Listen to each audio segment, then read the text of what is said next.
एक बार की बात है। एक छोटे से गांव में एक लड़का रहता था जिसका नाम रोहन था। रोहन बहुत ही गरीब परिवार से था, लेकिन उसकी सबसे बड़ी खासियत थी उसका सपने देखना। वह हमेशा नई नई चीजें सोचता और उन्हें कागज पर उतारने की कोशिश करता, लेकिन उसके पास सही साधन नहीं थे।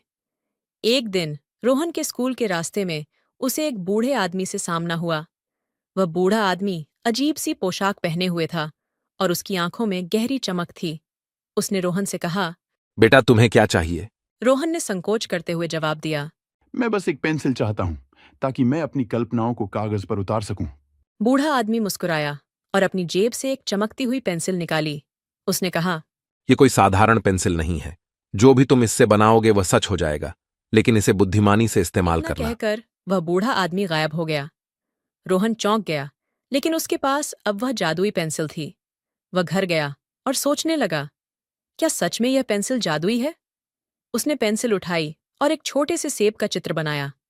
जैसे ही उसने चित्र पूरा किया, कागज से सचमुच एक सेब उभर कर आ गया। रोहन की आंखें चमक उठीं। अब वह कुछ भी बना सकता था। उसे अपनी गरीबी को खत्म करने का रास्ता मिल गया था। वह दौड़ता हुआ अपने माता पिता के पास गया और उन्हें पेंसिल के बारे में बताया। परंतु उसकी माँ ने समझाते हुए कहा। बेटा, यह जादू तुम्हें केवल जरूरत की चीजों के लिए इस्तेमाल करना चाहिए। यह शक्ति एक जिम्मेदारी है। रोहन ने माँ की बात मान ली। कुछ दिनों तक उसने केवल छोटी छोटी चीजें बनाई, कभी एक नई किताब, कभी एक खिलौना।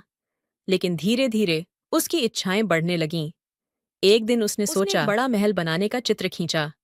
जैसे ही चित्र पूरा हुआ, उनके पुराने घर की जगह एक विशाल महल खड़ा हो गया। रोहन बहुत खुश था। अब उसके पास सब कुछ था, दौलत, ऐशो आराम। लेकिन धीरे धीरे चीजें अजीब होने लगीं। महल में अजीब आवाजें आने लगीं। रात को दरवाजे खुद खुद खुलने लगे। रोहन ने सोचा। शायद मैंने जादू का गलत इस्तेमाल किया। वह दौड़कर फिर से बूढ़े आदमी को ढूंढने निकला। काफी ढूंढने के बाद उसे वह बूढ़ा आदमी जंगल के एक कोने में मिला। रोहन ने डरते हुए कहा। मैंने गलती कर दी। मुझे सब कुछ वापस चाहिए, जैसा पहले था। बूढ़े आदमी ने मुस्कुराते हुए कहा।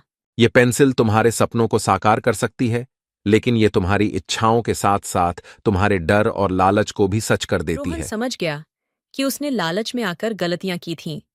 उसने बूढ़े आदमी से माफी मांगी और जादुई पेंसिल से सब कुछ वापस पहले जैसा बना दिया। फिर उसने पेंसिल को नदी में बहा दिया, ताकि वह फिर कभी उसके या किसी और के जीवन में परेशानियां न लाए। रोहन ने सीख लिया था कि असली खुशी छोटी छोटी चीजों में है और लालच से कभी संतोष नहीं मिलता। उस दिन के बाद रोहन ने कभी बड़ी चीजों का लालच नहीं किया। वह अपनी मेहनत से अपने सपनों को साकार करने लगा, क्योंकि अब वह जानता था कि असली जादू उसकी मेहनत और ईमानदारी में है। और इस तरह रोहन ने सादगी से जीवन जीने का पाठ सीखा।